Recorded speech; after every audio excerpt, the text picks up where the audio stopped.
नीलाधुङ्गस्तनगिरितटे शुद्धमुत्पोत्य कृष्णं पारार्त्यं स्वं श्रुतिसदशिरसिद्धमध्यापयन्तीं सोच्छिष्टायां शयनकलितं याबलात्कृत्य भुङ्क्ते गोदादस्येनमयितमिदं भूयये वास्तु भूयः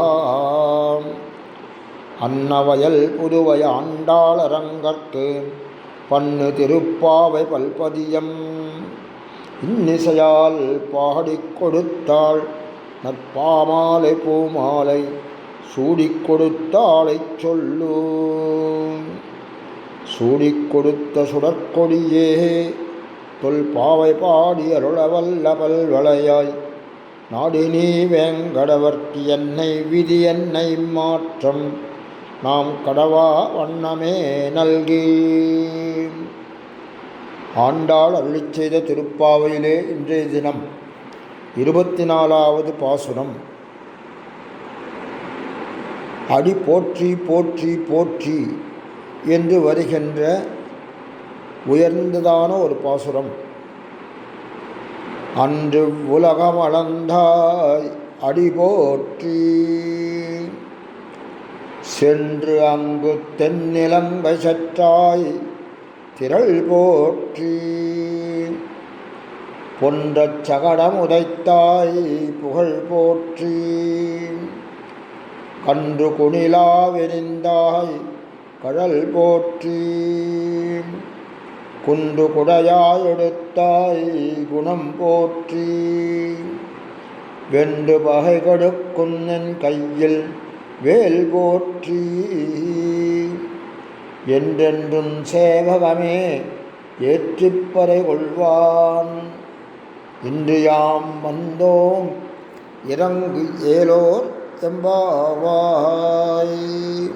முந்தைய மாரிமலை முழஞ்சில் மன்னிக் கடந்துறங்கும் என்ற பாசுரத்திலே கண்ணன் சிம்மம் இதில் ரெண்டையும் ஒப்பிட்டார்கள்.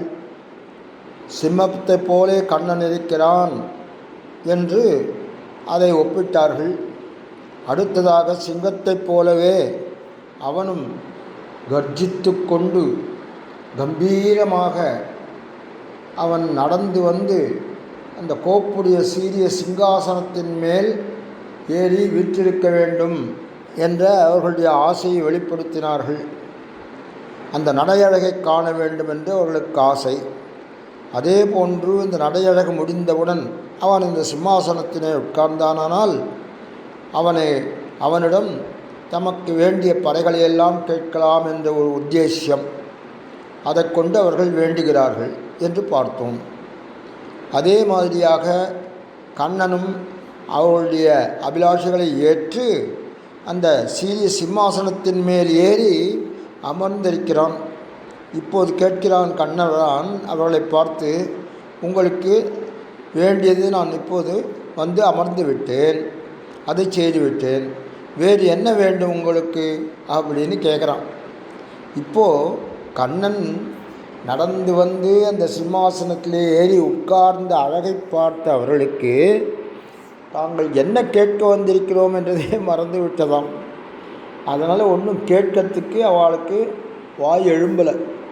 அதனால் என்ன பண்ணுறான்னா பகவானை போற்றி துதிக்க ஆரம்பித்து விட்டார்கள்.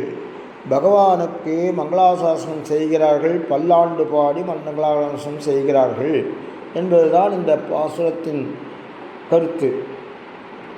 எப்படியெல்லாம் போற்றான்? அடியை போற்றுகிறார்கள், திரளை போற்றுகிறார்கள், கண்ணனுடைய புகழை போற்றுகிறார்கள், கண்ணனுடைய கழலை போற்றுகிறார்கள், குணத்தை போற்றுகிறார்கள். இப்படியாக வேல், அவன் கையில் இருக்கும் வேல், அதனையும் போற்றுகிறார்கள், பல்லாண்டு பாடுகிறார்கள். அதற்கெல்லாம் என்று பாசுரம் அமைந்திருக்கிறது. முதலிலே அந்நிவ்வுலகமளந்தாய் அடி போற்றி, அன்று இவ்வுலகம் அளந்தாய் அடி போற்றி. சீரிய சிங்காசனத்திலே அமர்ந்து தங்களுக்கு அருள் புரிய வேண்டும் என்று பாவநோன்பு நோக்கும் இளம்பெண்கள் வேண்டிக் கொண்டதால் அவர்கள் வேண்டுதலை ஏற்று கண்ணபிரான் செயல்படத் தொடங்கினான்னு பார்த்தோம். இப்போது முதலிலே கண்ணனின் திருவடிகளுக்கு பல்லாண்டு பாடுகின்றார்கள். அன்று எப்படி அவர்கள் அதை போற்றுகிறார்கள்? அன்று இவ்வுலகம் அளந்தாய் அடி போற்றி. இதை 3வது பாசுரத்திலே கூட பார்த்தோம். அங்கே எப்படி இந்த அன்றிவ்வுலகம் அளந்தாய் அடி போற்றி என்று சொல்லாமல், அந்த வாமன அவதாரத்தின் செயலை குறிப்பிடாமல், உலகளந்த பெருமாளாக ஓங்கி உலகளந்த உத்தமனாக அவன் காட்சியளிக்கும் அந்த அழகை 3வது பாசுரத்திலே போற்றினார்கள். ஓங்கி உலகளந்த உத்தமன் பேர் பாடி அப்படின்னு பாடினார்கள். இந்த இடத்துல அழகாக இந்த வாமன அவதாரத்தின் செயலை குறிப்பிடுகிறார்கள். வாமன அவதாரமாக வந்து உடனே என்ன பண்ணான்? வாமன அவதாரமாக வளர்ந்தான். அதையா மூவடி மண் கேட்டு அளந்தான்? இல்லையே, இல்லை. திருவிக்கிரமாவதாரம் எடுக்கிறான். அதை 3வது பாசுரத்திலே பார்த்தோம். ஓங்கி உலகளந்த உத்தமனாக அவன் உயர்ந்து நின்றான்.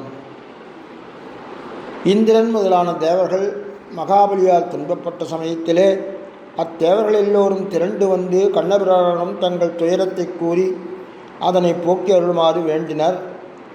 அவர்கள் வேண்டுதலை எல்லாம் ஏற்று அவர்களுக்காக தன் பெரிய உருவத்தை மிகச் சிறிய கொள்ள உருவமாக வாமனாக மாற்றினான். மாற்றி அவ்வுருவத்தோடு மாவலியிடம் யாசகன் போலே அவனிடம் சென்று அந்த மூவடி மண் யாசகன் கேட்டான். இதை கட்டியம் திருமஞ்சன கட்டியம் சேவிக்கும் போது அழகாக சேவிப்பார்கள். ஒரு குரலாய் இருநிலம் மூவடி மண் வேண்டி தாளாளந்த வேர்வையாரோ. மாவலியும் அந்த யாசகம் தர அதை பெற்றவுடன் தன் உருவத்தை ஆகாயமளவாக பிரித்தினான் கண்ணன்.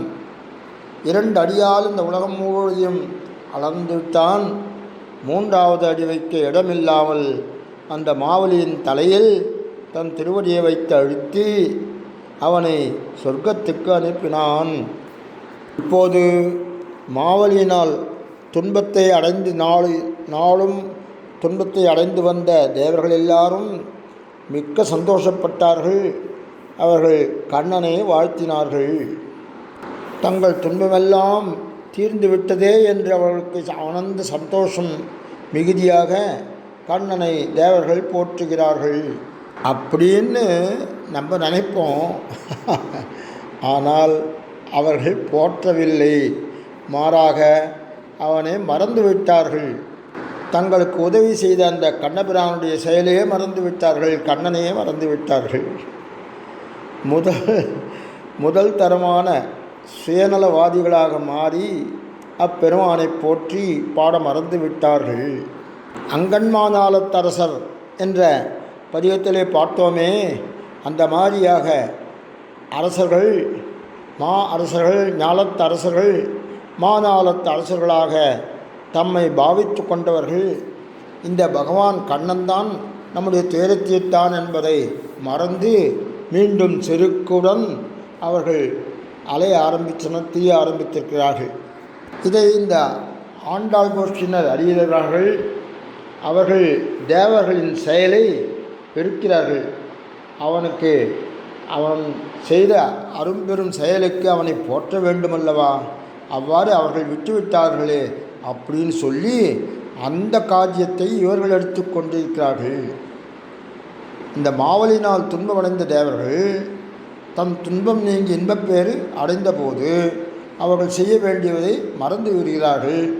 அந்த தேவர்கள் செய்ய மறந்த அச்செயல்கள் பெண்களின் மனத்தை உறுத்த இப்போது அவர்கள் அந்த திருவடிக்கு பல்லாண்டு பாடுகிறார்கள். அன்று இவ்வுலகம் அளந்தாய் அடி போற்றி என்று.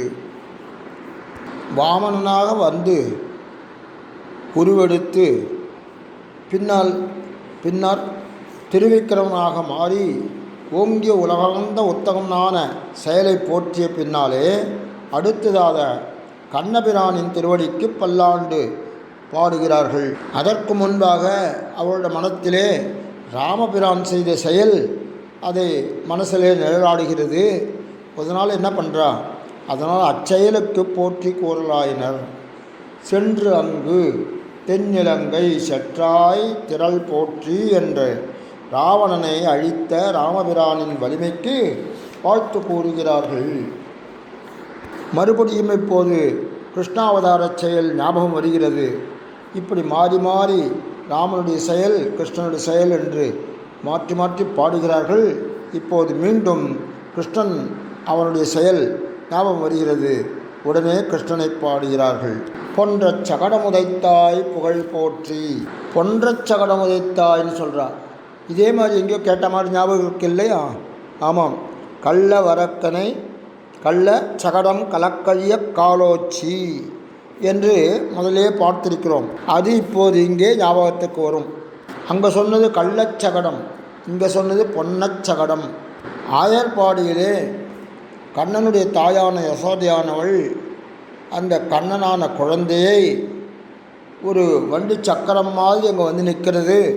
அது மாய சகடம் என்பதை அறியாதவள் கம்சனால் அனுப்பப்பட்ட அந்த கள்ளச்சகடமானது அது என்று அறியாமல் ஏதோ வண்டி சக்கரம் இருக்கிறது, நம்முடைய தலைவரான நந்தகோபாலனை வைத்திருப்பார் அப்படின்னு நினச்சிட்டா. உடனே என்ன பண்ணுறான், இந்த குழந்தையான கண்ணனை அந்த சகடத்துக்கு பக்கத்திலே ஒரு துணியை போட்டு அதனை அந்த குழந்தையங்கே விடுகிறாள். அவளுக்கு தெரியுமா இந்த சகடமானது கொல்வதற்காக, கண்ணனை கொல்வதற்காக வந்திருக்கிறது என்று தெரியுமா? தெரியாது பாவம். அதனால் விட்டு அந்த குழந்தையை படுக்க வைத்துவிட்டு அங்கிருந்து உள்ளே காரியம் பார்க்க செல்கிறாள். அந்த நேரத்தில் என்ன ஆயிடுது, இந்த அரக்கன் கள்ளச்சகடமான அரக்கன் அவன் இந்த நேரம் பார்த்து கொண்டிருக்கிறான். அந்த குழந்தை மேலே தான் அந்த வண்டி சகடமானது விழ வேண்டும் என்று அந்த சகடன் காத்து கொண்டிருக்கிறான். இதை யசோதை அறியவில்லை. ஆனால் கண்ணன் நன்றாக அறிந்து வைத்திருக்கிறான் இல்லையா? அவன்தான் அக்கட்டித்த கடனா சாமர்த்தியம் உள்ளவனாயிற்றே. அவன் குழந்தை மாதிரி இருக்கிறவன்.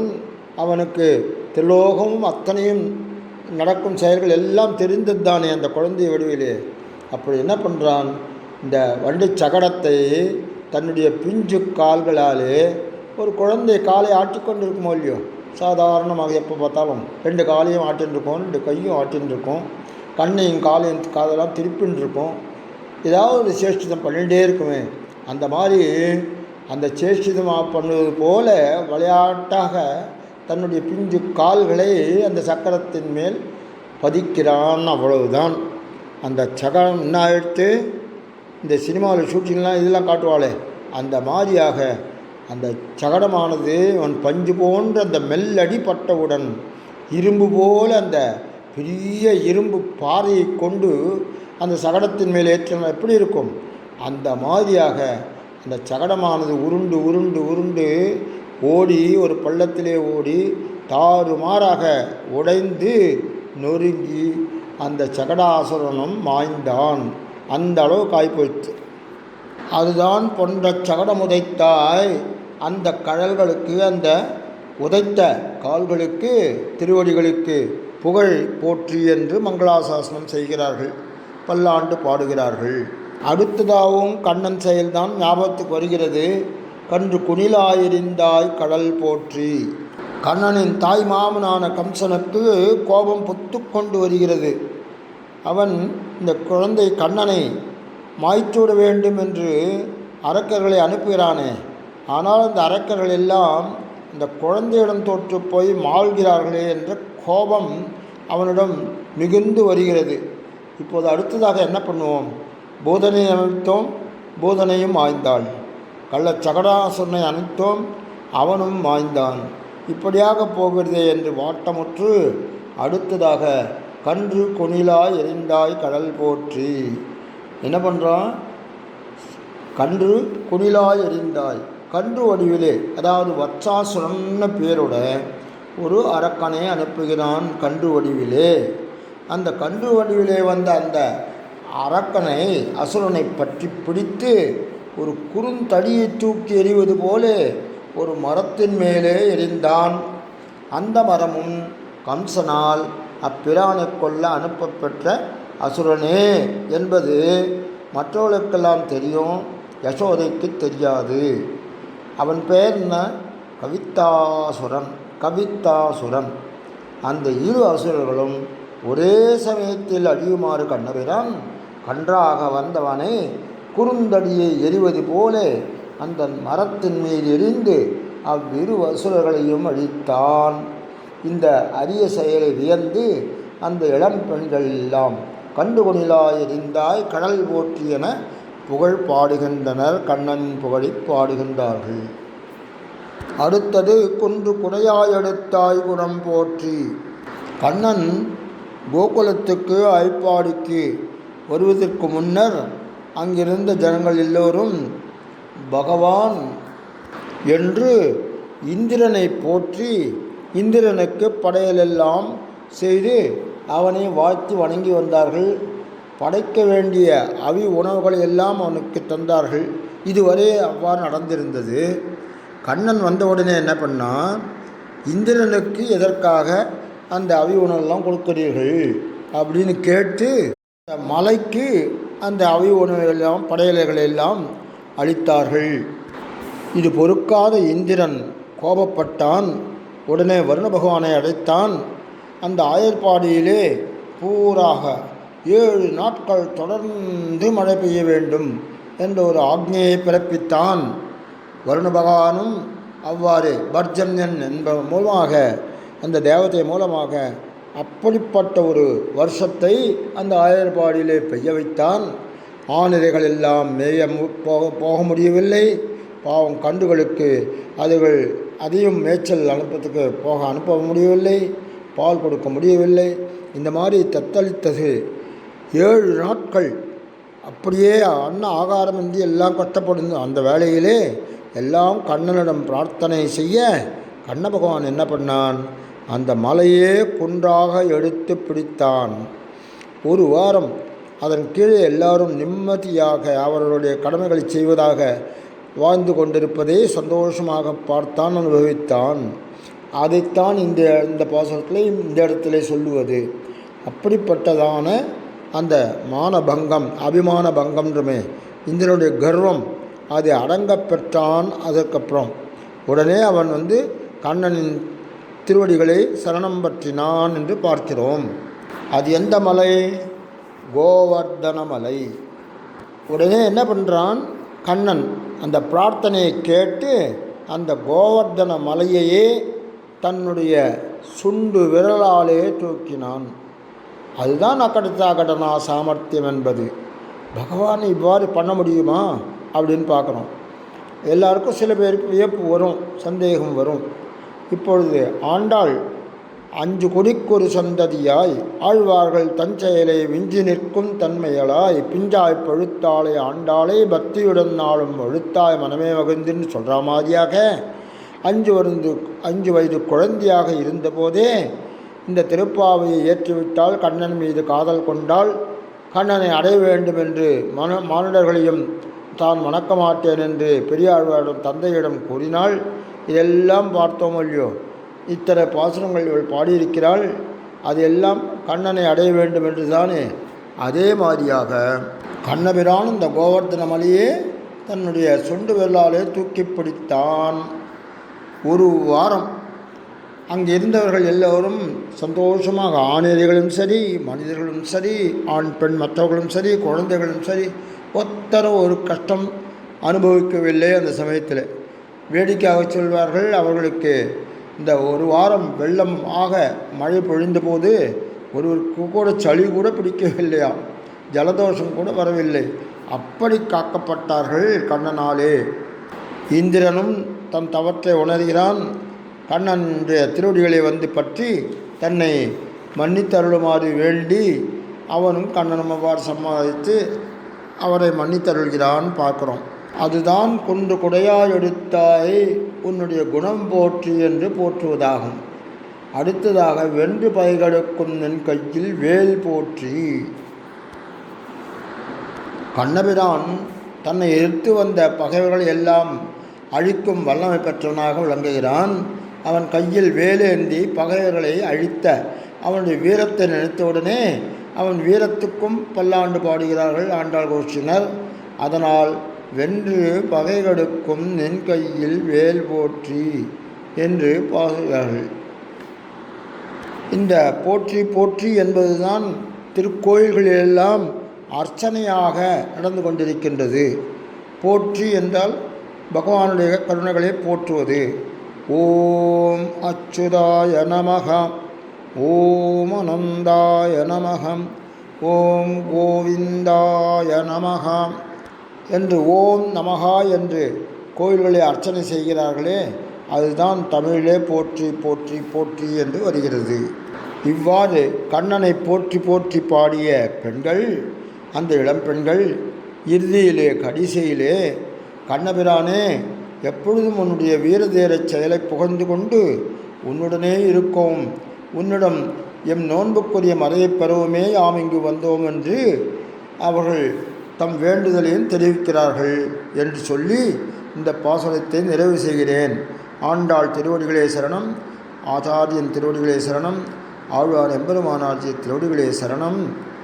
ஸ்ரீமதே ரம்பஜாமாத்திர முனீந்திராய மகாத்மனே ஸ்ரீ ரங்கவாசினே பூயாத் நித்யஸ்ரீ நித்யமங்கலம்.